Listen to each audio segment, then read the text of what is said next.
I thought I had it. My prep was solid, my interviews were stellar, and I was this close to getting my dream job, yet I was rejected. Hey guys, how have you all been? Welcome back to my channel. My name is Pulkit. I make videos on books, productivity, lifestyle in general, and in today's video, I want to talk about an opportunity that could have been massive for me, and I gave my best shot, and I thought I almost had it, but then I sort of rejected a rejection email, and I want to talk about the entire experience in terms of how it felt and what were my learnings from it. Now, for context, I've been working in the field of L&D consulting in Founders Office for more than 4 years now, and I've been eyeing for broader roles wherein growth and all facets of growth are basically exponential. And then came an internal opportunity within the firm that I work at in product, and I was super ecstatic to see that opportunity in the first place because I had been preparing for that for quite some time, and I thought it could be a wonderful way to sort of pivot to an industry where I've been wanting to, and also test all of my knowledge and prep that I've had done. So I applied for that opportunity as in when it came, and then it was radio silence for about 2 weeks. And one fine day, I was hanging out with my mom and my sister in the evening, and randomly I get a call from the HR stating, "Hi Pulkit, you applied for this opportunity internally. Would you be up for an interview?" And I was like, oh my god, yes, yes. I was ecstatic to have gotten that call, and I was like, yes, absolutely. And the interview was scheduled the very next day, and I only had like one entire night to prepare and revise whatever I had done. So of course I told my family that we need to rush back home because I have an interview tomorrow for which I need to prep, and we all came back rushing home. I reached home at about 8 p.m., and then I was basically up almost all night preparing, studying whatever cases I'd done till now. I had practiced more than 50 cases in the past 1.5 months. I wanted to revise all of them, and then of course prepped some like 10, 12 new cases too. And I basically spent the entire night preparing and ensuring that I was confident enough for an interview, because this was a massive opportunity. And specifically in these times, job market is so whimsical and weird, and specifically if you want to pivot from one industry to the other. So I gave in my all, and then the very next day I had the interview in the morning itself, and I went to the interview prepared. I was very confident. I dressed up really sharp, and I sort of looked my best. I was prepped in the best possible way, and I thought, I'm gonna give my best. I'm gonna give my best input metric in basis that whatever happens, happens. It's on God, it's on universe. And then my first round of interview was with the senior director in product, and I felt like I could have done a little better in that interview, but the feedback that I got from the person who was interviewing me was that, Pulkit, there are a couple of skills, couple of areas wherein we need you to work on, but you're very coachable. Looking for somebody who is very coachable because we should be able to coach them. You look like you're a person who's easy to work with. So yeah, I felt like the interview was optimistic, and it was optimistic because I got a call towards the end of the day from the HR that I was shortlisted for round number two. Now let's come on the second round. The second round was to be taken by the senior manager in product, and if it all went well, if both parties aligned with each other, that person would have been my reporting manager. And I had 2 days to prep for the second round of interview, and again I zeroed in on my prep. I worked my full-time job, and then I came back home, and then I started revising and studying everything I had done, whatever cases I had practiced so far, whatever frameworks I knew. I just started brushing up on the concepts from the courses I took, from the certifications I took. I had all my notes, and I think I prepped and revised all the cases that I have solved in the past. And then came the second round of interview. I remember it was a Friday, and it was an early morning slot, so I had to rush to my office early to sort of give that interview. And again, that was also amazing. We did a live session where I had to solve something, answer some questions, and I think it went pretty well. There were a couple of disagreements between me and the interviewer, but eventually the trade-offs were discussed. I explained them my approach, and the interview was an hour long almost. This one and the first one too was also almost an hour long. And towards the end of round two, I was given an assignment, and I had to complete that assignment within an hour of the time I received it. And I sort of did that as well. I did that from the best of my abilities, the best of my capabilities, and I had a feeling I nailed it. And I submitted it that very day.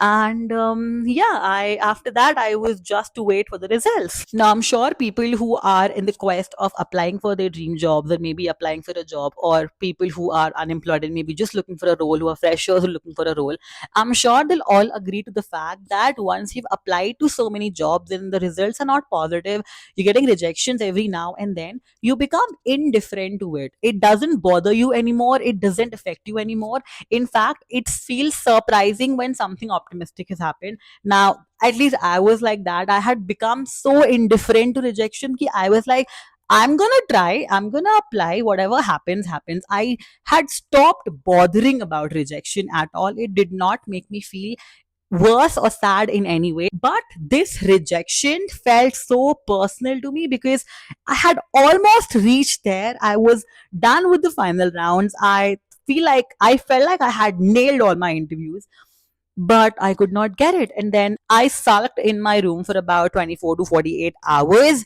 I did nothing. I had no energy left in my body. For 24 hours, I did nothing. Like I took a day off of work. I just felt sick. I did nothing for the next 24 hours because I don't know, this rejection felt so personal, even if it was not. So for the first 24 hours, I did nothing, but then I decided, all right, we need to pick ourselves up.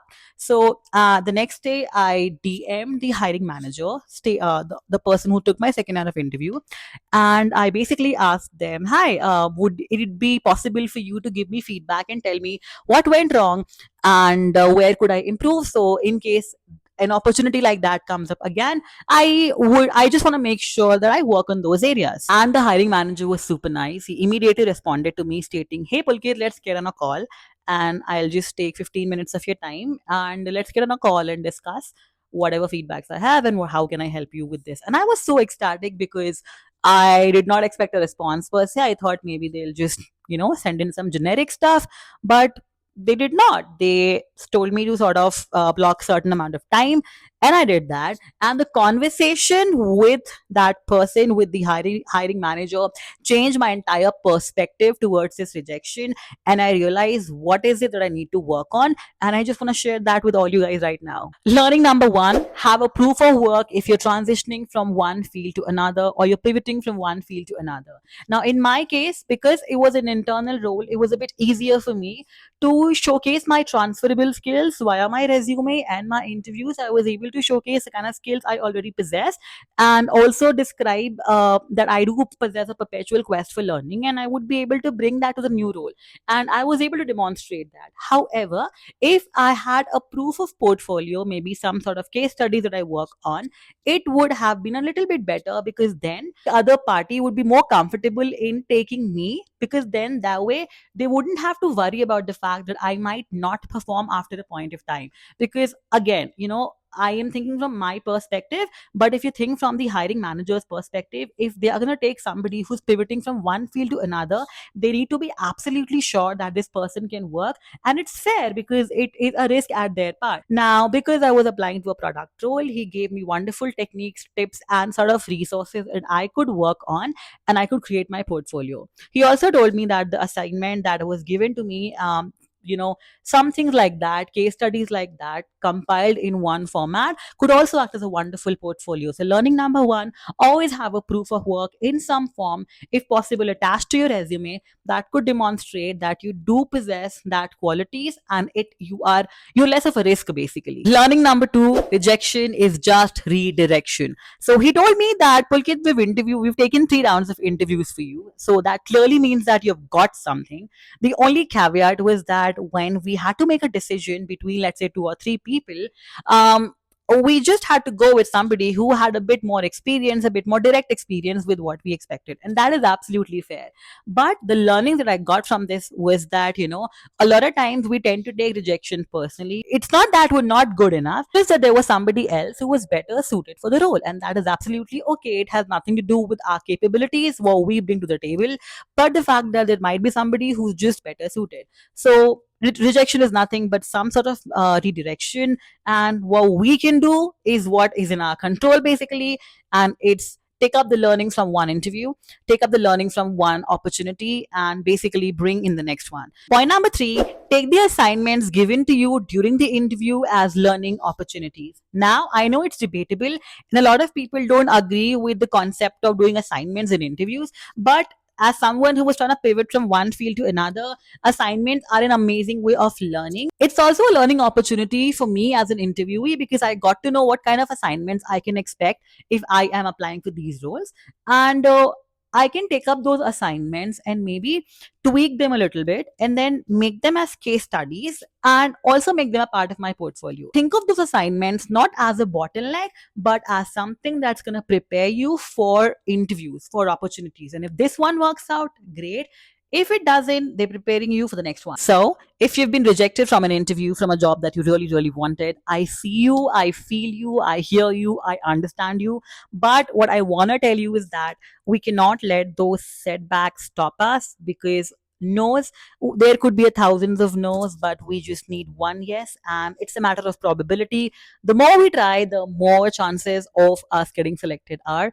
So I understand if you are at this situation, let me know in the comment section, what is it that you have been doing good, what is it that's working out for you, what is it that's not working out for you. I would love to have an insightful conversation in terms of how it's going out there. I know job market's crazy right now. I know people are start sending their resumes over and over and over and just not, and all they're hearing is crickets. So I get that, and I feel like this opportunity that I did not get was an internal one. It was a little easier for me to at least talk to people and maybe get feedbacks in terms of what worked, what did not. And I know it's not a possibility for everybody. At least I had the privilege to do so this time just because it was an internal opportunity. But I would love to know your thoughts, your feedbacks, your inputs, if any. And yeah, that was all for this particular video. I will see you in the next one. Till then, bye bye. Take care. And remember that a lot of no's are sometimes making space for a bigger yes.